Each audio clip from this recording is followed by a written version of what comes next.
Effective পরিবর্তনটা হচ্ছে আমরা নির্ভয়ে কথা বলতে পারছি। একসময় আমরা কথা বলতে পারতাম না, সবসময় মনে হতো মাথার কাছে টিভি হারণ নিঃশ্বাস পড়ছে। এই জিনিসটা থেকে আমরা মুক্ত হয়েছি। তবে যে প্রত্যাশা নিয়ে ছাত্ররা আন্দোলন করেছিল, বিভিন্ন রাজনৈতিক দল সহযোগিতা করেছিল, বিজয়ের আতিশয্যে যে সেই এটা মনে হচ্ছে আমরা হারিয়ে ফেলছি, আমরা এটা ধরে রাখতে পারছি না। এটা যারা মাদার সংগঠন বাংলাদেশের জামাত, বিএনপি, এদের ভুল বুঝাবুঝি এবং কে আগে ক্ষমতায় যাব এইটা করতে যে নতুন বাংলাদেশ গড়ার যে স্বপ্নটা আমরা সবাই দেখেছিলাম, যুব সমাজ দেখেছিল, আমরা দেখেছিলাম, হ্যাঁ, তো সেইটা মনে হচ্ছে আস্তে আস্তে ফিকে হয়ে যাচ্ছে। এবং আমি ব্যক্তিগতভাবে সন্দিহান যে আদৌ আমরা আমাদের সেই চূড়ান্ত লক্ষ্যে পৌঁছাতে পারবো কিনা।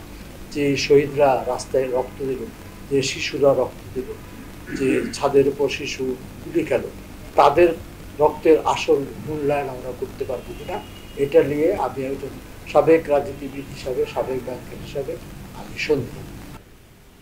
আমি মোহাম্মদ মুস্তাফিজুর রহমান, অগ্রণী ব্যাংক অফিসার কল্যাণ সমিতির সাধারণ সম্পাদক। আমার পোস্টিং হলো ল ডিভিশন, প্রধান কার্যালয়। আসলে আমরা প্রায় 16-17 বছর যাবৎ জাতীয়তাবাদী আদর্শে অনুপ্রাণিত এই ব্যাংকে আমরা ছিলাম। বিভিন্নভাবে অনেক নির্যাতন আমরা নিষ্পেষিত হয়েছি, বিভিন্ন জায়গায় ট্রান্সফার হয়েছি। কতবার ট্রান্সফার হয়েছে এটা আসলে বলা বাহুল্য, আমার মনে হিসাব নাই। অনেকবার ট্রান্সফার হইতে হয়েছে, এক জায়গায় স্থিরতার সাথে থাকতে পারিনি। আমার বড় ভাই, বাচ্চু ভাই যে কথা বলে গেছেন, অনেকগুলি কথাই বাস্তবমুখী কথাগুলি বলে গেছেন। আসলে এখানে আমার আর বলার তেমন কিছু নাই। তো শুধু এটুকু বলবো যে ছাত্র জনতার আন্দোলনের মাধ্যমে যে স্বাধীনতা আমরা পেয়েছি, আমাদের যে বাকরুদ্ধ ছিল, বাক স্বাধীনতা আমরা পেয়েছি। আমরা শুধুমাত্র স্বাধীনভাবে কথা বলার সুযোগ পেয়েছি। এটা আল্লাহ পাকের অশেষ মেহেরবানিতে আল্লাহ রাব্বুল আলামিনের কাছে আমরা শুকরিয়া আদায় করি। আমরা অগ্রণী ব্যাংক অফিসার কল্যাণ সমিতির নেতৃত্বে যারা রয়েছি, আমাদের শুধুমাত্র একটাই পরিকল্পনা, ব্যাংকিং সেক্টরের বিভিন্ন জায়গায় বিভিন্ন রকম বিশৃঙ্খলা হয়েছে, অনেক কিছু হয়েছে, কিন্তু আমরা অগ্রণী ব্যাংক অফিসার কল্যাণ সমিতির নেতৃত্বে যারা রয়েছি, আমরাই শুধু এই ব্যাংকের সুশৃঙ্খল একটা পরিবেশ বজায় রেখেছি।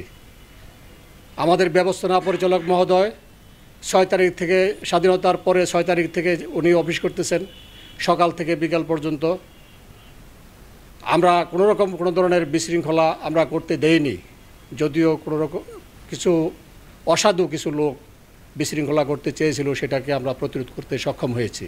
আমাদের যিনি চেয়ারম্যান স্যার আমাদের ব্যাংকে যোগদান করেছেন, বিগত দিনে এমডি অ্যান্ড সিইও মহোদয়ের দায়িত্ব পালন করে গেছেন।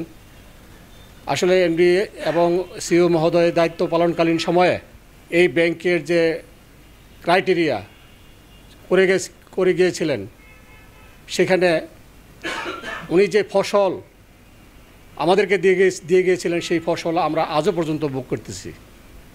আল্লাহ রাব্বুল আলামিনের কাছে শুকরিয়া আদায় করি যে আমরা আবার আমাদের সৈয়দ নাসির বখতিয়ার স্যারকে চেয়ারম্যান হিসেবে পেয়েছি।